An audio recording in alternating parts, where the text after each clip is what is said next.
Can I get a second? Second. All right. All those in favor say aye. Aye. Oh, sorry. Roll call. I always forget roll call. Okay, Raina, we have to come up with a signal or something like, like a baseball. Sorry, Gina. Could you go ahead and do roll call for benefits and services, please? Representing the State Treasurer, Ms. Yamamoto, Ms. Dillon, Here. Mr. Keeley, Here.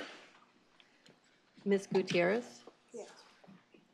and Ms. Wong Hernandez, representing the Director of Finance.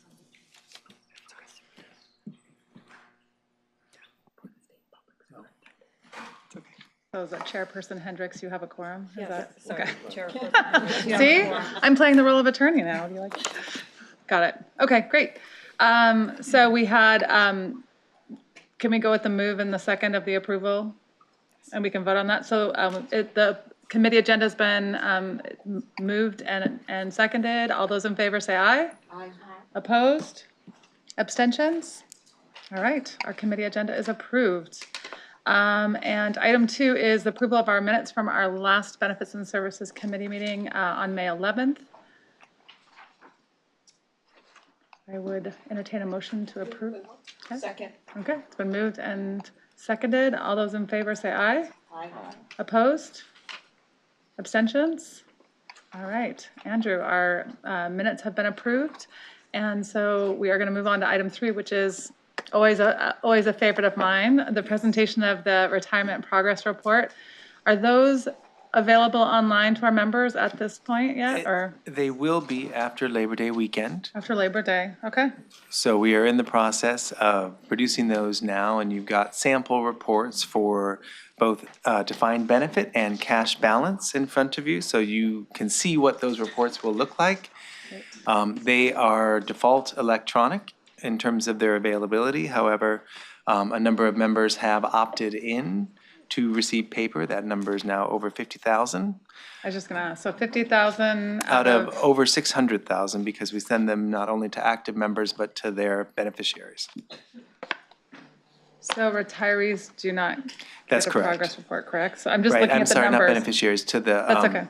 eligible spouses.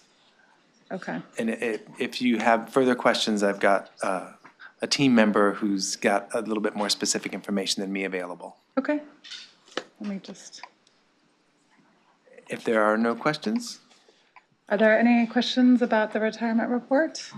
okay, I can't wait to get mine. Thank you, Andrew. you're welcome.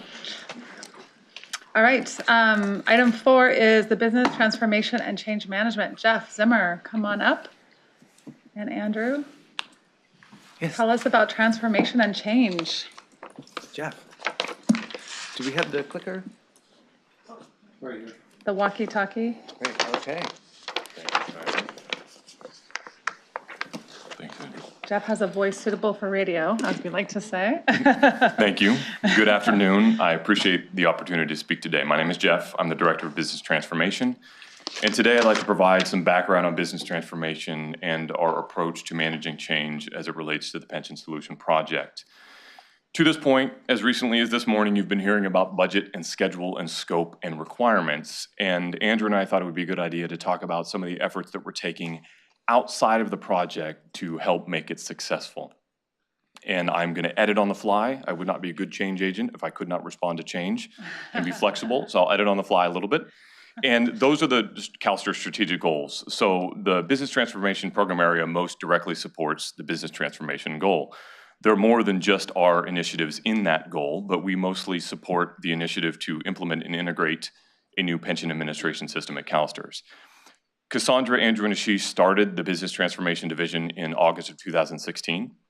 They removed the learning and development and change management teams from the umbrella of the project and put them into the benefits and services branch, where we are closer to the business and the customers or partners that are most directly impacted by the system. We supplemented the state staff with some consultant support for employee readiness, enterprise transition management, and business analysis. And throughout this presentation, I'll be talking about change management in general. And it's training as part of that. So it's not just the change management team doing all of this work. It's a collaborative effort of all of this area as well as people outside of it. Jeff, can I just ask? Sure. Can you go back to? Yes. So is this whole, business transformation and change, this is all about pension solution and getting our members ready for that? Or I just want to make sure I'm Yes. tracking on the right, is that Definitely. correct? Hold that thought. Okay. Hopefully I'll answer some Okay. of that. But Okay. yes, initially, yes, Okay. is the short answer. All right. And if there's one thing that you can remember from what I'll talk about today is that the purpose of business transformation in these efforts is to maximize adoption and usage to get the most value from our investment. We won't realize the benefits from the new system when we turn it on. You've heard about this morning. We're going to get the benefits when we use the system, and that's a subtle but important distinction. So I'd like to highlight some of the ways that we're working to achieve this goal. Andrew spoke this morning about how much we talk with other pension systems, and we did this with change management as well. The Dutch, the Canadians, our American peers, they've all reinforced the importance of change management, especially around adoption and using the system. Some of them mentioned that they developed things that were not used or underused, and they didn't realize the full value of their investment. And we also learned that transformation as an organizational competency is also key to many of those systems. So Andrew, Cassandra, and Ashish had the foresight to start developing the strength at CalSTRS to build it beyond the project. It's hard to imagine now, but the project will end. But the act of transformation and optimization and enhancement is going to go on long after the project. I just like your poker face throughout that whole day. Right. It will end. You might recognize this from the board item very quickly. This is information from ProSci, a company that specializes in change management. I'll mention them again in a moment. And this is 5 years of data from 2016, more than 2,000 participants, where they were asked to rate their change effectiveness in relationship to meeting their objectives. So the organizations that self-identified as having excellent change management saw a 94% adoption of their benefits and the objectives of the system. And the importance here is just to see that the more you invest in change management, the more likely you are to realize the objectives of your project. Participants here are, Public and private organizations. so are they employees, like for us, it's employees of CalSTRS as well as the members using the system on the outside? This is actual organizations that had large enterprise projects. So CalSTRS was one of the participants in the study. There's Cigna, Dutch funds that we talked about, many different public and private organizations that use this ProSci methodology.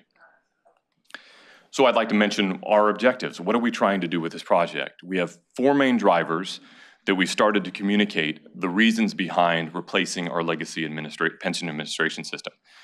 To be responsive to business and customer needs, to enhance services to members, employers, and beneficiaries, for long-term operational efficiencies, and to improve internal controls. And I have it multicolored for 2 reasons. 1, I have a visual callback. 2, I realize that whenever I have multiple colors, my daughter is very adamant that they be in rainbow order.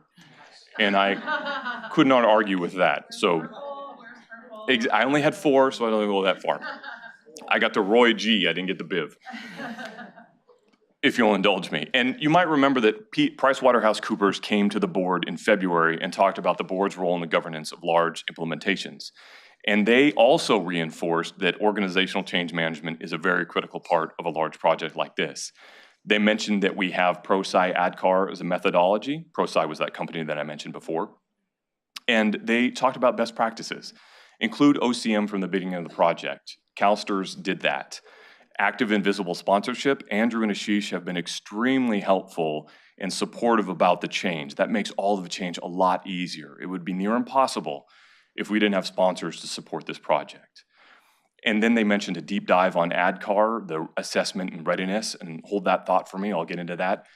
And they mentioned understanding past change. So we've looked back at data that we've learned from our implementation of our current system back in 2001. We look at the lessons learned from Business Direct that we implemented a few years ago.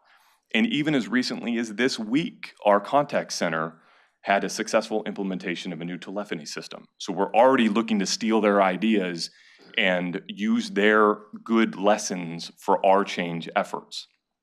And PwC talked about adoption with a slightly different and more stark tone when they said, if people don't know how or want to use the system, then it will fail. So this is where we are. This is that ad card journey: awareness, desire, knowledge, and ability. Reinforcement comes later. We're mostly focused on awareness and desire right now, letting people know what's coming, what the benefits are, and why they should be excited about it. Desire is where you make that choice to participate. I'm going to invest in this. I'm bought in. And then knowledge comes training. And again, ability is how you do it. Knowledge is to learn. Ability is to do. When we get to ability, that's when we realize our rainbow of benefits there. And the change journey is often described as a simple, singular current state to a future state. You do something now, you get used to using something, and then there's a future state that you realize. Unfortunately, it's not that simple. Everyone has a current state. I have one, Andrew has one, Sharon, you have one, Dana, Karen, Joy. Everybody has a current state. And you have to move through transition to get to a future state. And then you have to think about there's more than 800 staff that are going to be impacted by this new system.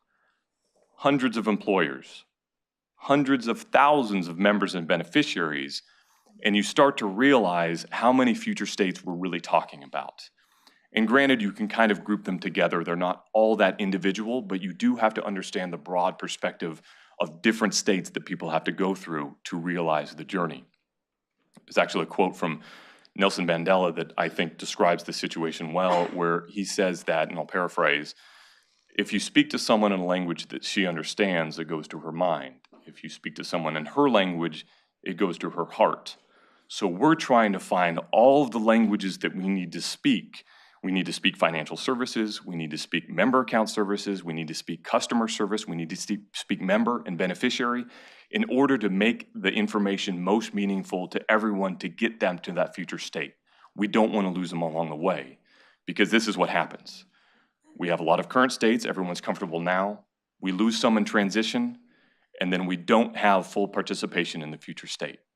This is what we're trying to avoid. And now that I've made it extremely challenging and daunting, I'd like to talk about how we're going to do it. We have some tactical tools. Process readiness, and this is where we go to each business area to look at what they do now. What are their current functions? And we talk about the as is. Describe how you do it now. Then we start documenting what the future looks like. How's it going to look in the future? We use subject matter experts that are well-versed in the current state, and then we bring in people that have been involved in design to help with the to-be state. An ancillary benefit here is that those that have been involved in design share their knowledge with the subject matter experts from today, and we grow the knowledge and gain more advocates for what the to-be is going to be. We find gaps. If you do something today that's important, we have to make sure it ends up in the to-be. It can't get lost along the way. And then this becomes input to change activities. We also maintain a change impact inventory. This is where we catalog each of the impacts to the current processes. To date, we've identified more than 200 impacts, and we have to identify a change strategy for each of them. Now, some of them are fairly small. There might be an email that gets generated by the current system that goes to a mailbox that staff look for. In the future, it might be the new system that generates that message that goes to the mailbox. Not a big difference. However, we've identified processes that are entirely manual now that will be automated in the future. That's a big difference with a lot more impact, and we have to have a change strategy that's different for that than the smaller ones. And to give you a sense of the kind of quantitative cataloging of all these impacts, most of them right now are our member account services area that relate to employer reporting. Most of the design for that function has been done, so we have an ability to analyze it and start doing some of this process readiness. We've also identified these other impacts. Again, more than 200, and it's growing.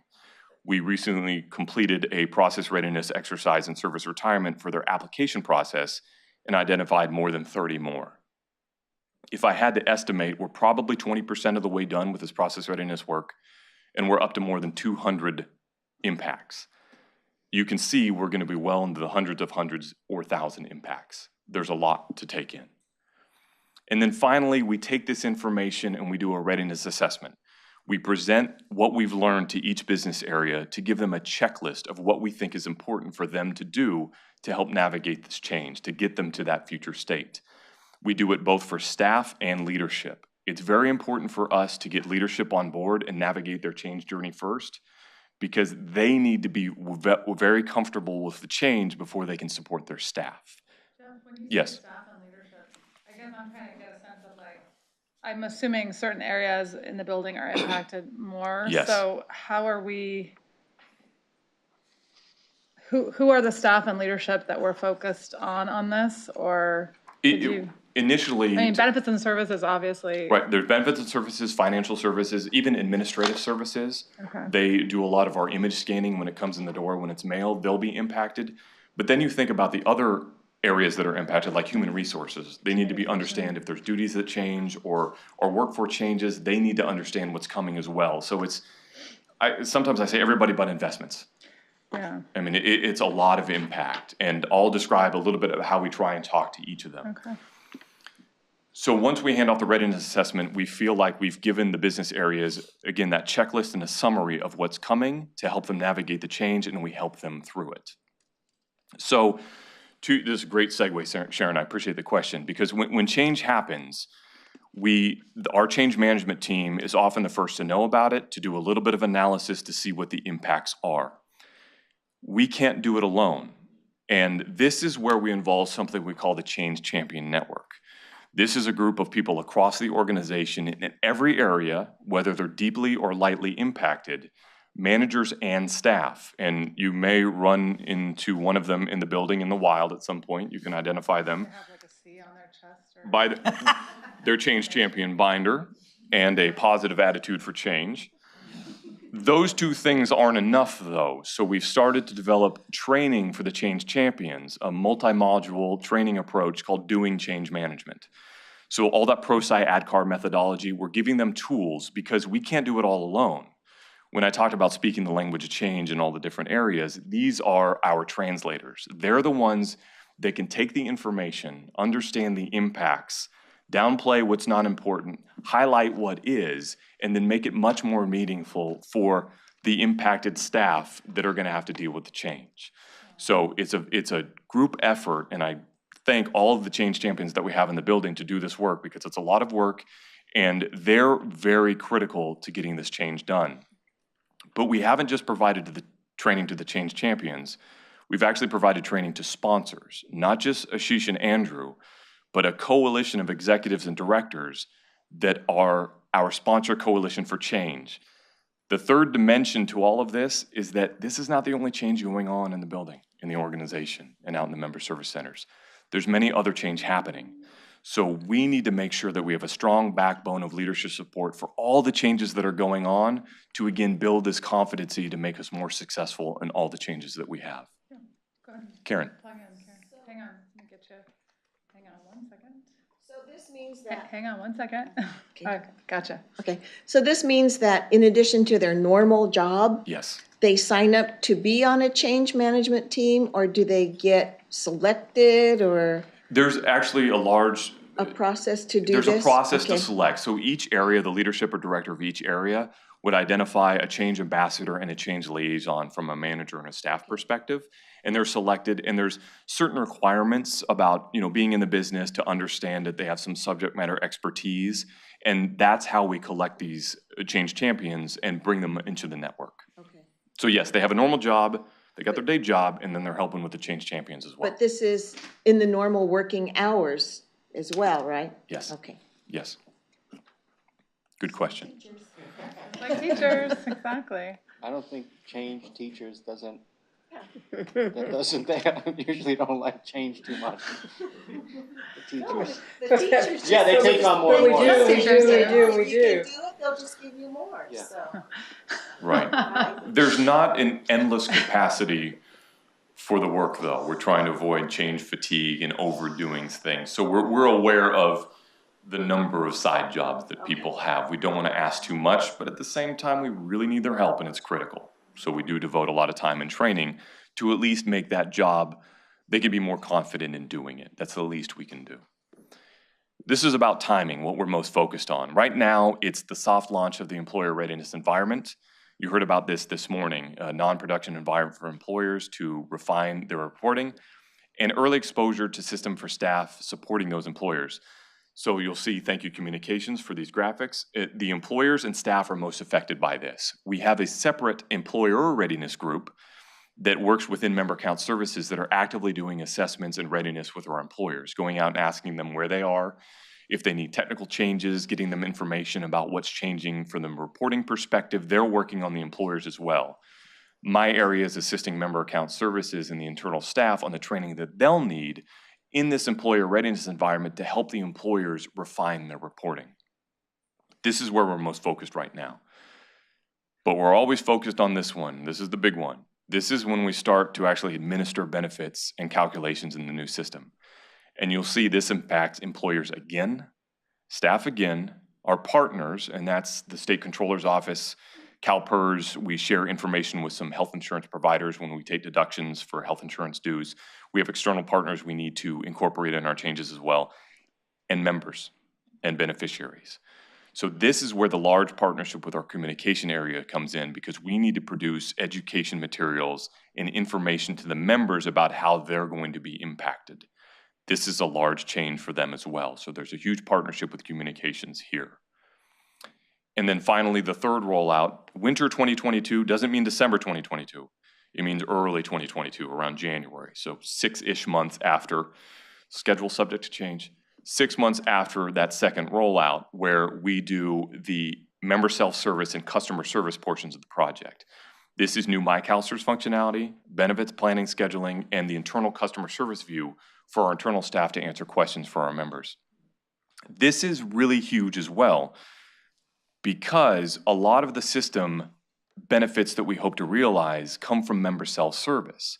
We've designed new functionality for members and beneficiaries to go online and do things. Again, if they're not able to use the system, we're not going to receive the benefits that we want. Another huge partnership about education about the new functionality that they'll be able to use. And then staff is again impacted because we have to train different staff again about the changes. Can you go back one slide real quick? Yes, absolutely. So is fall 21, again, sort of hopefully fall Yes. 21, is this the first kind of milestone in terms of where members would really Yes. see some of these changes with the new system? Yes. Okay. Yep. I was just sort of curious how, and then I'm assuming we're going to be doing things along the way to be Absolutely. giving our members heads up. Because it seems like certainly, of course, we're going to be doing things internally, but Yes. for us, it's really Absolutely. about making sure the members are aware. Not only of that, changes. in the lead up to this time frame, we'll start to identify those manual workarounds, any impacts to service levels that we might need to communicate either to the board or to the members, any changes in expectations for the staff about what they're expecting, about what success looks like. This is a really big one. So there's a lot of information and analysis that has to go into preparing everyone for this. And even though, like you said, it's fall of 2021, we're starting now. But we don't want to do it too soon, because if you do too soon, people forget. So we have to time it just right. But definitely we're thinking about that. After the third functional rollout, then we've hopefully educated the members and we start to see some of the benefits of the system. And like I said before, the pension solution project will end, but the efforts for business transformation continue past that. Like I said, there's optimizations, there's enhancements, there's new functionality. We'll discover new ways to use the system, maybe to uncover some unintended consequences that we have to react to.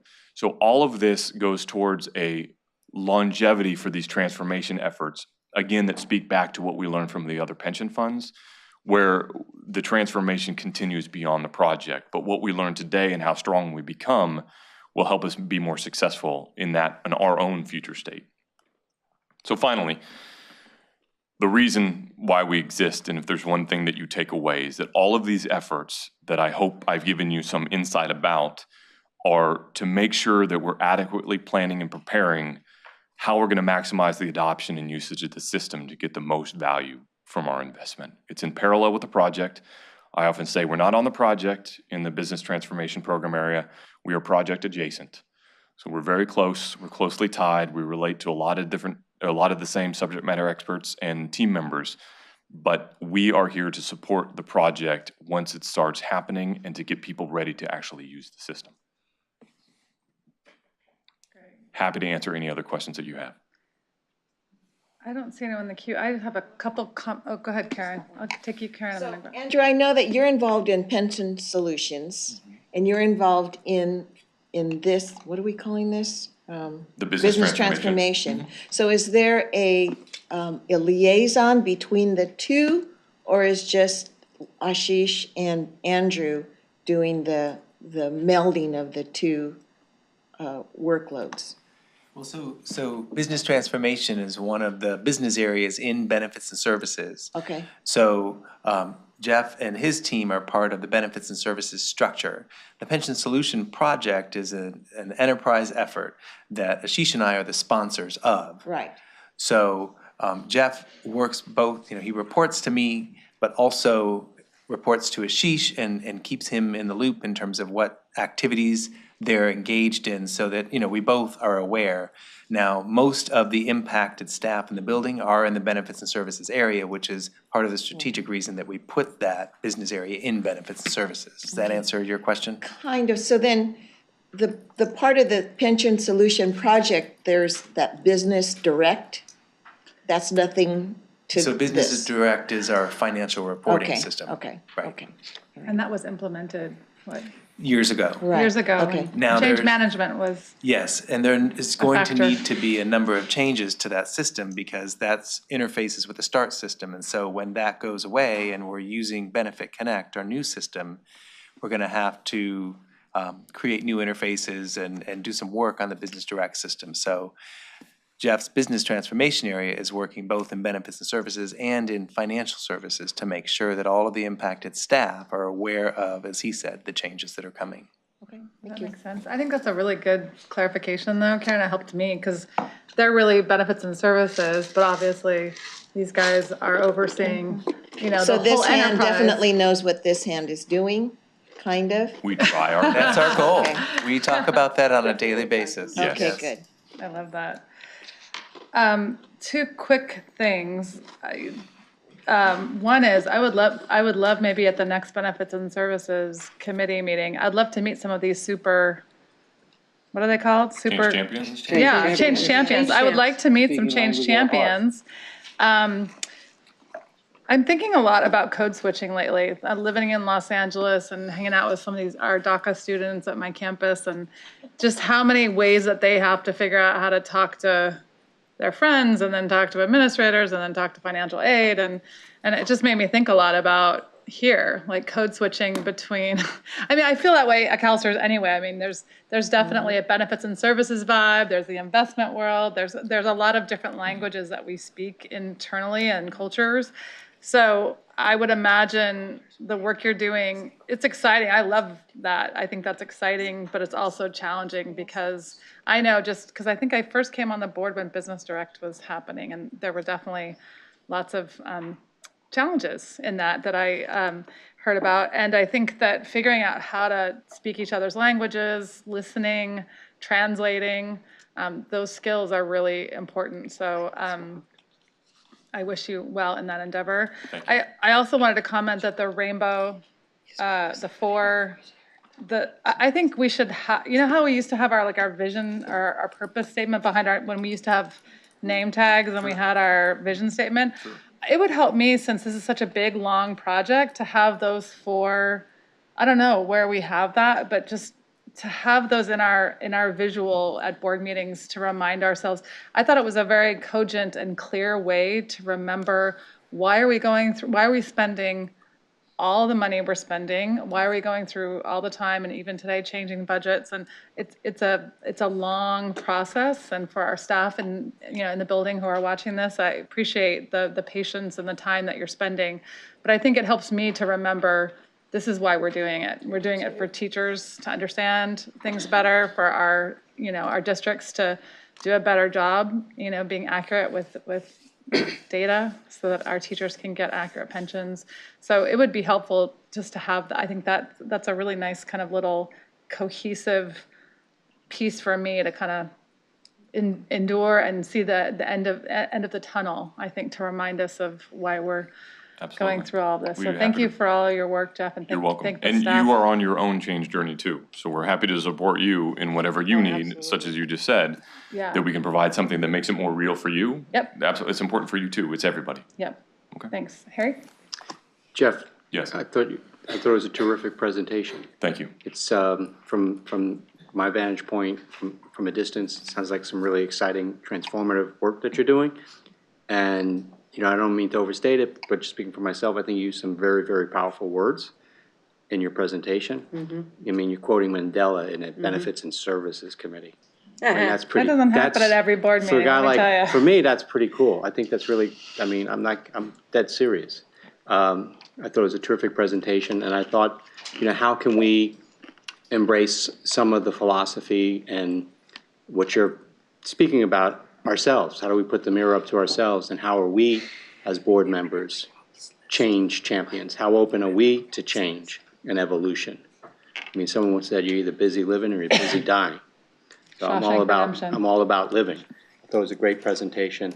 I learned a lot, and I think we can think a little bit about how we too, or how I can be an agent of change. That would be extremely helpful. I appreciate it. So I welcome. You working want to with- be a change champion? Is that what you're I don't know, saying? man, I'm still, Because I change think we can scares get me. we can give but, him a T-shirt. you know, I think I lived in the same place for 25 years. I lived in 2 homes for the first 50 years of my life. In the last 5 years, I've lived in 5 different places. I'm just open to it now. Bring it on. It's gonna happen. Santa Monica It's just Harry. gonna happen. We can resist it, but it's gonna happen anyway. You get So better. lean at into it. You practice. You get better. Lean into it. Thanks, Harry.